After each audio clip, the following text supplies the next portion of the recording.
With Blue Link Plus, you can access your Hyundai Tucson Limited remotely. Doors unlocked, temperature set, lost car found. There it is. Get complimentary class-leading Blue Link Plus. Call 562-314-4603 for complete details. The NFL regular season is wrapping up, but there's still time to get in on the action with FanDuel, America's #1 sportsbook.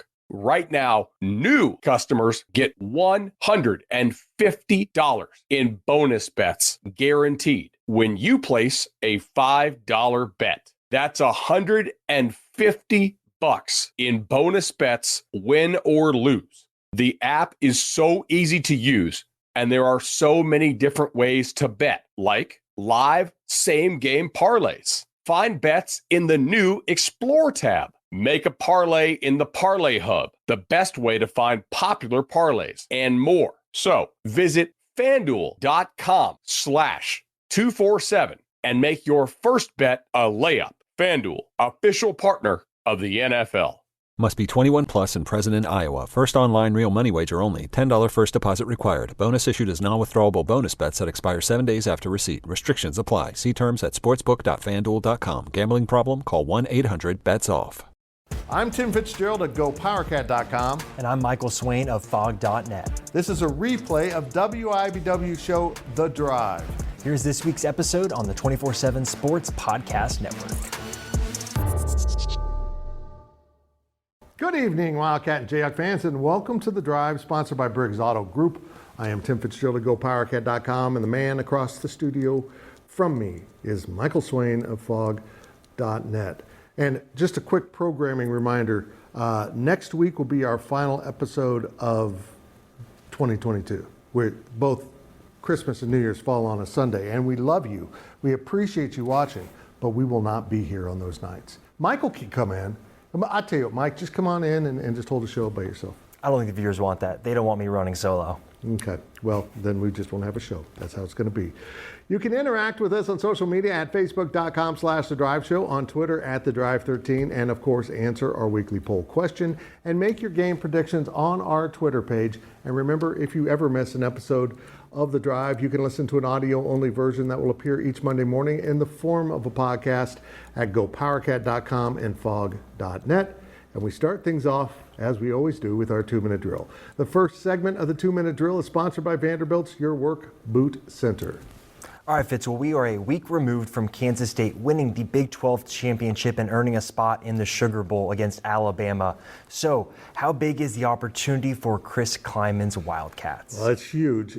I said this before the Big 12 championship game, that Kansas State has a real opportunity to really kind of remake its national exposure, create even more national exposure by winning the Big 12 title and then advancing to the Sugar Bowl and playing and beating Alabama. Now, Alabama's a great team, and there's no question that it is a wildly talented team, but they will have some players sitting out because they're going to the NFL draft or just want to make sure that they don't get hurt. And that's understandable, but that's part of the bargain when you recruit those level of players. I'll say this, if you stack these two rosters up, even if you want to compare the one that Alabama will bring to the bowl game, not a single player on Alabama would have ever considered coming to Kansas State, and not a single player on K-State probably received an ounce of recruiting attention from Alabama.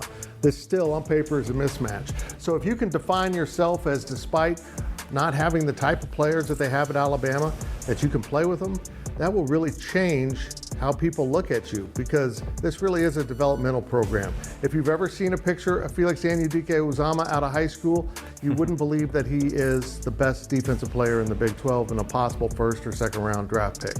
That's how it works at Kansas State. You get the 2 stars, you coach them up, you beef them up, and they play like 4 and 5 stars. Deuce Vaughn was a 3-star. So this game's really big for Kansas State, Michael, because they can show the world that having stars attached to your name by the recruiting companies like 24/7 Sports isn't the end all of all that makes a great football player.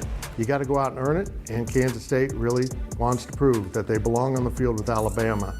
Even if it's a little bit watered down Alabama, it's still Alabama. And when you can put that in your record book a year after beating LSU in a bowl game, by the way, K-State's got a 3-game winning streak against the SEC. So this is a big opportunity for K-State.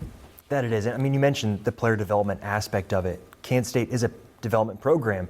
No better way to show your development than by having your 3 stars beat the backup 5 stars at Alabama. Yeah, it really is a great opportunity. They are so talented, it's amazing. Well, Michael, Kansas demolished Missouri and Columbia yesterday. And I don't think demolished is a strong enough word. Was that KU's best performance of the season? They just took them apart. Oh, by far. And I think it's saying something when Bill Self even says that post-game. How many times have you seen KU dominate a team in December and Bill Self say, oh, we didn't guard anybody or we didn't make shots? No, this was KU's best performance of this season, and the offensive execution early on was impeccable. Grady Dick, I mean, what an incredible player that Kansas has on the team right now. He's a freshman playing in his first true road game. So many signs in the Missouri student section involved making fun of Grady Dick, and yet he comes out, knocks down his first 5 shots, 12 early points, and it really set the tone for Kansas, where this is a game where so many players on KU's team was playing in their first true road game, right? You think about all the freshmen KU has, but Bobby Pettiford, KJ Adams, those guys, it was their first time being relied upon on the road, and someone like KJ Adams really stepped up. His improvement since KU got back from the Bahamas has been incredible. Before, over the first, 6-7 games this season, he's averaging 6 points per game. Over the last 3, he's averaging 13 points per game. And KU's doing it in an unconventional way. For how long have you seen Bill Self teams go through the post and go post up, post seal? KJ Adams is doing it with effort. He's rolling to the rim hard. He's setting really good screens and catching lobs. It's a different look for a big man that KU has had. And then, of course, you've got the guys you know about. DeJuan Harris, Jalen Wilson, Kevin McCullough. Each of those 3 players was great in their own right. DeJuan Harris controlled the game while only taking 2 shots. He had 9 assists, dealt with Missouri's pressure really, really well. And then you look at Jalen Wilson, really quiet in the first half, comes alive in the second half, and still ends up with 20-plus points. He's someone that at this point in the season you're looking at and saying he's going to walk off the bus and score 20 points. And then you've got Kevin McCullough, who played his probably best all-around game since he arrived at Kansas. So overall, this is a team that is clicking on all cylinders heading into its probably toughest test yet against Indiana in Allen Fieldhouse on Saturday. Good games. These are great games for the fans and for the team. I'm so happy they renewed this rivalry, that we're seeing this, and K-State's playing Wichita State. Those games mean something to the fans. And I'm sure we'll hit on rivalries here in a second, but Yep. Fitz, Brett Yormark said last week that the Big 12 would like to expand into the Pacific time zone. Which school or schools would you like to see the conference add? Well, I think it's pretty clear that he knows something's going on with the Pac-12 contract. He wouldn't come bring this topic back up like randomly if he didn't sense that the Pac-12 media rights negotiations aren't going as well as they hoped, that they might be in jeopardy of not signing the type of contract that will retain members. So if that happens, I expect the next 3 or maybe 4 schools to join this conference to be from the Pac-12. And I think we all know the 4 corner schools are most likely the ones to be in. And that would be Utah to join BYU, Arizona and Arizona State, and maybe Colorado, and they would kind of come into more of a Big 8 type of scheduling with KU, K-State, Iowa State. Maybe that's what they're looking at. I don't know, but Michael, I'm excited to see where he takes this, because the key here, the only way to really add more value to your contract is by getting into that 4th window.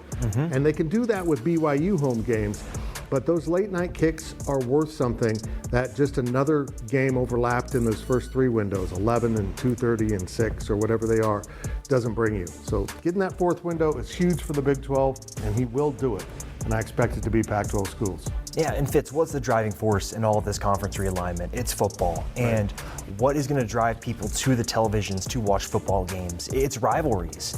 And no better teams to add than Utah to get the BYU-Utah rivalry. Arizona and Arizona State. Arizona State has a new head football coach. Arizona's been really good under Jed Fish in his first 2 seasons. Obviously, Oregon and Washington would be pipe dreams because of their prestigious football programs, but they're probably waiting for the Big Ten. But I think by adding those 3 schools, and heck, even with Coach Prime, Deion Sanders at Colorado, I'm sure that would drive some viewership as well. I think there are avenues that the Big 12 can take to really drive people to the televisions, which at the end of the day is what this is all about. It's getting people on to watch your TV, to watch football. You know, one summer ago, when this happened to the Big 12, by the end of that summer, basically early September, they had expanded. They'd brought in 4 new schools. And the Pac-12 has not been able to do that. And I think that shows that even San Diego State is being cautious about joining a conference that might fall apart. Now, a quick look at your poll question results. The poll questions are brought to you by Midland Exteriors. Love the home you live in. Call today for a free estimate. All right, well, last week's question was, once Texas and Oklahoma leave the Big 12 Conference, should Chris Klieman be the highest paid head coach in the conference? A was the yes answer. It was a resounding success. 69% said yes, then no was 11%, and then let's wait a season or two was 20%. I think Chris Klieman voted like 73 times in this poll. This week's question is this. Conference play is just around the corner in Big 12 basketball. Who will win the Big 12 this season? Here are your answers. Texas, Baylor, Kansas, or other. Vote on our Twitter page at The Drive 13. All right, well, that will do it for this half of the 2-minute drill, but we will be right back with more on KU and K-State on The Drive.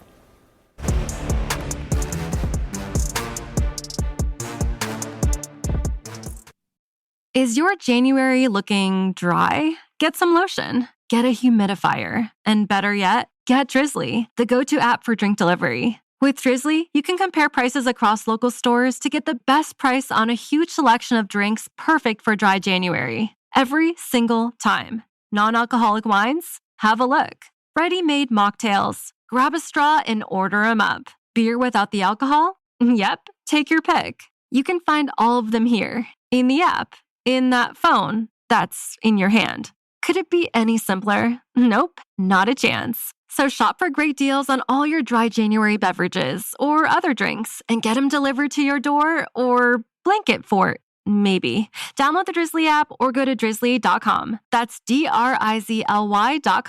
Must be 21 plus, not available in all locations. And don't forget to lotion up your elbows. They're looking a little dry. Welcome back to The Drive, fueled by BriggsAuto.com. Welcome back as we continue our weekly 2-minute drill. And this segment of the 2-minute drill is sponsored by Copeland Insurance Agency, part of your community for more than 60 years. All right, Kansas State basketball smoked Incarnate Word on Sunday, 98-50. Fitz, what is Jerome Tang's first K-State team learning from this non-conference schedule? That they're a lot better than Incarnate Word, which was awful. But look, they inherited this schedule. They only added the Cal road game to the schedule that was already in place for this program. And I sense that Jerome Tang's a little bit tired of these games. Yeah, they're 9-1. They only have a loss at Butler, which was, of course, in the Big East Challenge or whatever they call that thing. So they do have a loss. They did fail a test. But for the most part, this team is just kind of cruising by, playing teams that they should do this to. And they just took apart Incarnate Word. And part of that was because this K-State team has this whole nother level that it could play at. It really has an offensive ability to really blow things open during streaks. And they shot almost 60% from the field. They had assists on about 2/3 of their buckets in this game. They had numerous dunks. They just really were aggressive throughout this game. And they got away early and kept pulling away in the second half. And in fact, I think they scored the first 22 points of the second half. This was a mismatch. Now, next Saturday, they will be in Kansas City. They will play at the T-Mobile Center, or the Sprint Center, as us old people like to call it. And they will get Nebraska, and Nebraska finally is showing signs of life under Fred Hoiberg. That will be a little bit better test. But this was awful, and they've got another awful one coming up after the Nebraska game before they start the Big 12 play on December 31st with West Virginia. Oh yeah, that's the same day as the Sugar Bowl, so that'll be an interesting thing for K-Staters to try to cope with. But they're in a phase here where they just can't do anything silly, get anyone injured, and maybe play poorly. They need to just continue to play their game and get these games behind them, because when they get to the Big 12, they're going to wish they were playing Butler again, because these teams are going to be really good. And if this team hasn't learned valuable lessons that will translate to the Big 12 by beating these bad teams, then, well, it's going to be a long Big 12 season, because they made winning look awfully easy on Sunday. Man, Fitz, we've talked a lot about confidence on this show, and that's what K-State has to do. Build as much confidence as possible so when this tough Big 12 schedule comes, there's some resiliency built up. Yep, I totally agree. Well, it's recruiting season for the Kansas football staff as National Signing Day approaches. Michael, what do you view as KU's biggest off-season needs? Well, it's a different position for KU fans now, where you're not looking at having to overhaul the roster. No. You need to find a couple pieces on both sides of the ball that can elevate your team. I think it really starts defensively for Kansas. You look at the unit last year, KU is really, really old along the front four. You have 3 of your top defensive tackles are now going to leave, and KU likes to play 6 defensive tackles. So you're going to lose half of your players at that position. Sam Burt was a really solid player. Caleb Sampson and Eddie Wilson had really good seasons too. KU needs to find replacements for those players, and I think they're going to have to go to the transfer portal, and this is where Lance Leipold's coaching staff has done a really good job. They've gotten really good players from the transfer portal in the past, and they have to do that at defensive tackle. They had some visitors on campus, they'll have more this week, and that's going to be a huge need for them to fill. I think athletically, they need to improve overall on defense. You saw when KU went up against superior teams, fast teams, TCU, Texas, they really struggled to keep pace, and that's going to be a big need on defense. On offense, you can kind of pick your spots here. You've already got a former 5-star commit in Logan Brown, an offensive tackle coming over from Wisconsin. You have to make sure he gets on board. He's likely going to fill the need that Earl Bostic leaves as your starting left tackle. Well, outside of that, you probably need another wide receiver that's going to be explosive, because I think at times this season, KU's wide receivers were good, but consistently explosive would not be the right word to use to describe them. So go out and get yourself a guy that's a slot guy that can go run fast downfield. It seems very simple, but this is the type of thing that can help unlock another level to the offense. You know what you have in the running game with Devin Neal, Daniel Highshaw, Kai Thomas, Sevion Morrison, and even Jalen Daniels. You need to add more explosive playmakers on the outside, so when you do go up against a TCU, a Texas, even a Kansas State, you can have a 2-play drive or a 3-play drive. Right now, KU has to work really hard and execute for long periods in order to score touchdowns. They need to get more explosive players on offense for that to happen. So for me, I think wide receiver and I think defensive tackle are the 2 biggest needs for Kansas. Yeah, the transfer portal's changed everything. At this time of year in the past, it would all be about recruiting. And now you got the transfer portal, and you kind of have to recruit your own guys to stay and not get into the portal. And you've got players declaring their COVID year saying, hey, I want to come back for a 5th season. That counts into your 85 scholarships. I don't know how coaches are doing it. It's just got to be mind-numbing trying to keep track of everything. And now we step out of bounds, and Out of Bounds is brought to you by Dara's Corner Market. We love local, and we are local for you. Well, Michael, Missouri football coach Eliah Drinkwitz held up a sign at the Mizzou KU game making fun of Kansas's ongoing NCAA investigation. Tasteless or fair game? I think somewhere in between. I think as a head football coach, especially if you want to talk about the SEC and it just meaning more, you have to hold yourself to a higher standard. And I think stooping to the level of going into the student section and holding up a sign talking about Kansas's 5 level 1 NCAA violations, that's great for a student to do and perfectly fine. But for the head football coach to do that, like Fitz, imagine if Lance Leipold did this. It would never happen. Lance Leipold would not do that. No. You know where Lance Leipold sits? With the rest of the fans, and he cheers on the team. He's not in the student section trying to draw attention to himself. It's just very interesting, the stark contrast. And it's also kind of funny, too, that Drinkwitz is, talking a lot of game, a week after they dodged Kansas? It's pretty funny. It's really strange, unprofessional, bizarre, and exactly what I expect from this guy. I'm not a fan of his. And I don't understand why they've extended his contract, but good for everyone else. That's great. Now let's hear from the fans. Our fan question is sponsored by Meadowlark. Retirement awaits in Manhattan, where you can live your way every day. And here is our fan question this week. Should I be worried about the Kansas City Chiefs after their near collapse at Denver? Tom and Lawrence, man, they were up 27-0, Michael. 27-0. And they win by 6. You worried? No, not really. I think you take your foot off the gas, and it's a little bit of a little brother mentality with the Denver Broncos too, right? They've not been very competitive, and you take your foot off the gas and you let it slide. It's the Chiefs. They'll be fine. Patrick Mahomes, 3 interceptions, but they have beaten the Broncos 14 straight times. All right, well, remember to ask us your questions on our Facebook page and on Twitter @TheDrive13. When we return, we will look at our predictions here on The Drive.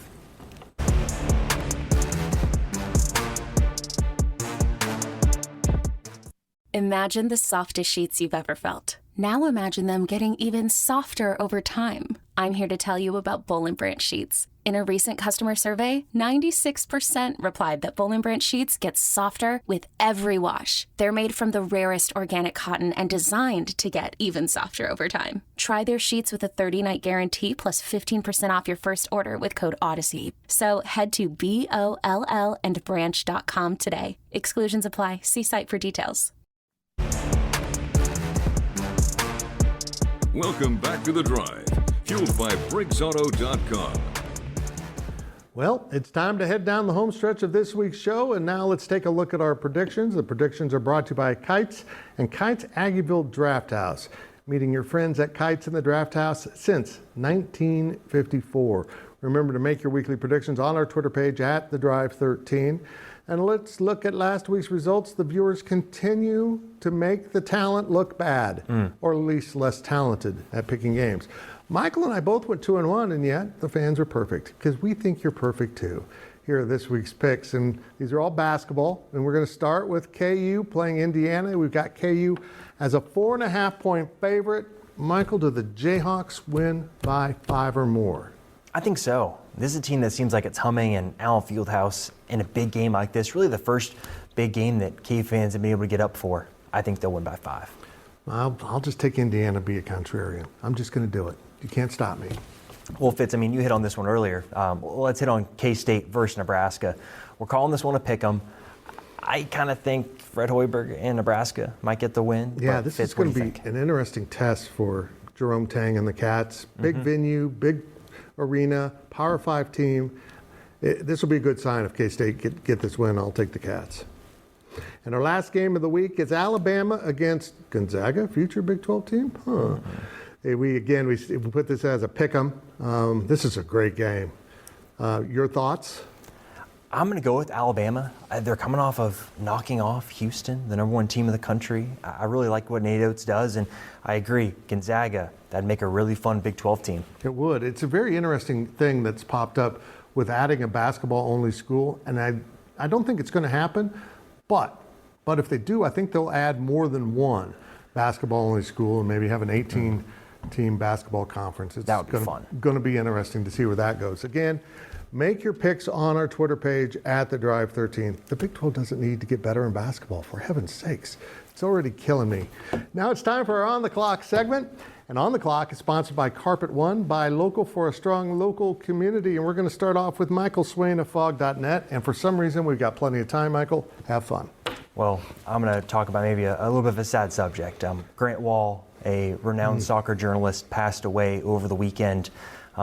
Incredibly sad. Someone that was born in Shawnee, wrote the cover story about Mario's Miracle, someone that has a relationship with KU fans, but I think more so known as the voice of American soccer. And to lose him so suddenly and so quick is obviously tragic, but I think to talk about what he has brought to the game, the beautiful game in the United States, is incredible. Someone that traveled across CONCACAF to cover games that nobody else wanted to cover. As someone that likes to consider themselves a journalist, I have so much respect for who Grant Wall was, the work that he did, and just who he was as a person. You saw the outpouring of love on social media from people that knew him or people like myself that did not know him but admired his work. Just incredibly sad. The conspiracy theorist in me would like to have it be looked into.